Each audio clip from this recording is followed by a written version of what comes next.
Hey guys, today I just want to showcase one of my builds, the Sword and Board DPS for the Elder Scrolls Online. This is for the Markarth patch, so it hasn't been updated on PTS or anything like that for the new ones. But I know a lot of people, they first get into the game and they want to get like a like Legend of Zelda Link type feel where they run, the sword and board and bow, and they want to be, like that. So today I wanted to pretty much show off a build that I thought a lot of people could really get down with, and yeah, without further ado, this is the Pilgrim. So just going up here to his character sheet real quick. He does have 10k magicka, which is super low, but that's fine. Maximum health 18k and a max stam 32. His weapon damage is 2.6k with a weapon crit of 49.6. He has some decent resistances, which is going to go up with your spam pool, which you're going to use all the time anyways. Looks like 64 points into stamina. Use a Stamblade. So the Shadow. This is a really good one. It increases your overall damage out, which really meshes well with the Nightblade and things like that. So we're going to run Dubious, obviously, for the stam recovery, because stam recovery is great for this, and it's really reasonable. Though the max health you don't necessarily need. So you could run Blue Food, just max stam and stam recovery, and you'd probably get close to the same result. The health is just for my sake. I am a lycanthrope on this, but that has nothing to do with the build. That's more for just me playing. With that, let's jump over to the sets. He does have a sword and board, so that's something to keep in mind, but we're going to start off with our first set, Aegis Caller. Now, this set's great because every time you crit, pretty much on that 5-piece, when you do a critical damage with the melee weapon, which, you're going to be up there in it a lot, you're going to do 4-7-7-2 bleed damage every 1 second. Keep in mind, since I actually play pretty regularly and this isn't on PTS or anything like that, my jewels are purple. I don't know if I want to take them to gold as of right now, but it's not a bad option. I'm just running the Crown Lethal Poisons just because I have them, they're good, but double dots are also great, or if you want something to give you a little bit more boost doing solo stuff, running the potions that give you the minor brutality. With that, our back bar is actually going to be the Maelstrom's Bow. Yeah, it's definitely a good option. Infused obviously with weapon spell damage, enchant, and for those who don't know, just remember Thunder's Volley increases the damage tick by 430 each tick, and also increases for every tick hit. Second set here is going to be Selene's. Just the general proc on that is so good. It's so frequent. You're going to find it a whole bunch. Here we have the third set, which is Relequen's. Obviously, weapon crit, great, is going to actually pair really well with our Aegis Caller. We're going to stack in that crit and getting it a little bit higher just to increase the chances of this proccing. So I think these two sets actually really pair well together. Minor Slayer increases, yes, and also, yeah, I'm just running the regular Relequens right now, but getting Perfected would obviously be the way to go eventually. Your light and heavy attacks that you do cause with this deal additional damage every second, which is phenomenal. You'll see, it does 4,000 damage every second that you can keep it up, which with this build, you have such a great time to do it. And like I said, I'm running 3 sets of Bloodthirsty. Yes, I know my rings are purple, but like I said, I don't know if I want to take these to gold yet because that's very expensive. But all 3 Bloodthirsty, increasing damage up to 280. So I'm all about it. Now let's get on to the skills.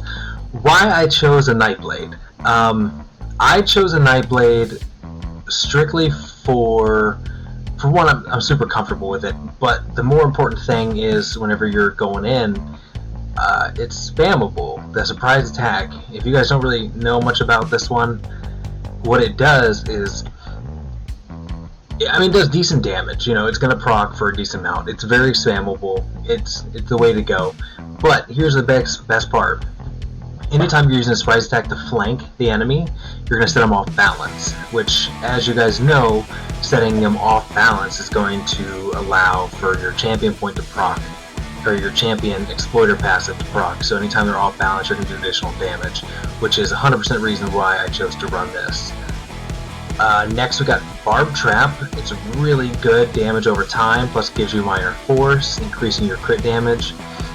They're immobilized, which is nice, but not really super important for what this guy runs with. It's a 14k physical damage over 18 seconds, which is awesome. I run Camouflage Hunter here only because I want to make up for my little bit of lower weapon crit and everything, plus also when you're, again, hitting on the flank, which if you remember on the surprise attack, anytime you flank an enemy, you set them off balance, you're pretty much getting darn near constant uptime on the minor berserk given by this Camouflage Hunter. Could you sub it out for something else? Yes, absolutely. However, I also think that because it's a Fighter's Guild ability, I think it's really awesome to keep in my front bar just to add that additional damage, because again, we're using an off-meta weapon, set. Next we're going to go to the primary execute, the Killer's Blade. I love it. It gives us a execute when the sword and board doesn't have one. It does great damage, you know, in the right trial and things like that. I mean, it can proc for 50k, 60k. We have Relentless Focus, which every time you light attack, again, it creates that stack that's going to increase your weapon damage even more. So even if you don't pop it right away, you're still increasing your spell crit more often. Finally, front bar, the ultimate I run is Incap. Just great, just a solid set, or solid piece. Back bar, we're running Poison Inject, shoots an arrow coated in poison. It's great. It's, you know, relatively spammable too on your back bar. So, you know, say like you're running Cloud Reach or whatever, and you need to stay on your back bar because you got affected. You could easily, you know, run this, pop that a couple times, and still keep things like Relequen up. I mean, obviously you're not going to have, you know, your front bar set going, but Endless Hail, great, even better when paired with the Maelstrom bow. Razor Caltrops is a great source of not only major breach if for whatever reason your tank's not running it, but also it's a pretty decent damage over time. It's not the best, but I mean, I wouldn't change it.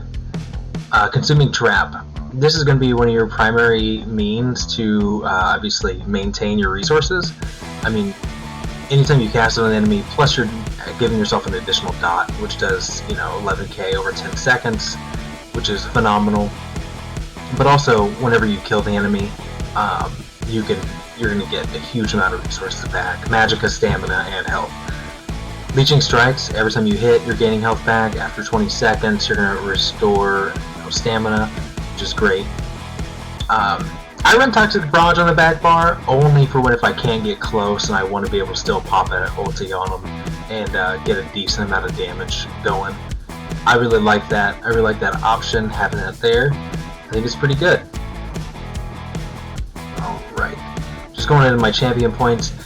I'm doing excellently well, and I'm not 810 currently. Soon I'll get back up there.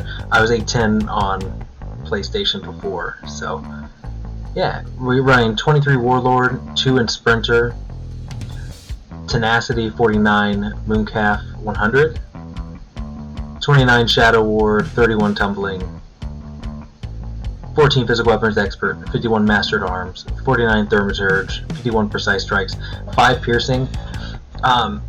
I kind of keep this flexible.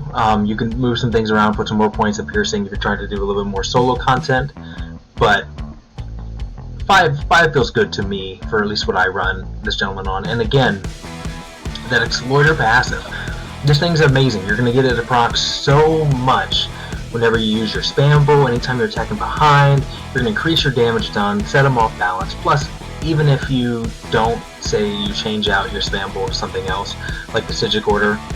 There's the Sigic Order view weapon, which is pretty good. But if, say you run with someone with the lightning staff, quite frequently it causes concussion and then off balance. You know, you can sub that in, do a little different stuff, but the Exploiter's amazing. 61 Ironclad, 31 Spell Shield, 49 Hardy, Elemental Defender, 44 Thick Skinned, and then nothing in the Lord Tree.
I want to say thank you for watching. Hopefully you like the build. If you want to see more content like that, you know, make sure you definitely hit the subscribe button, you know, and I look forward to seeing more of you guys, and let me know if you got any questions. Thanks.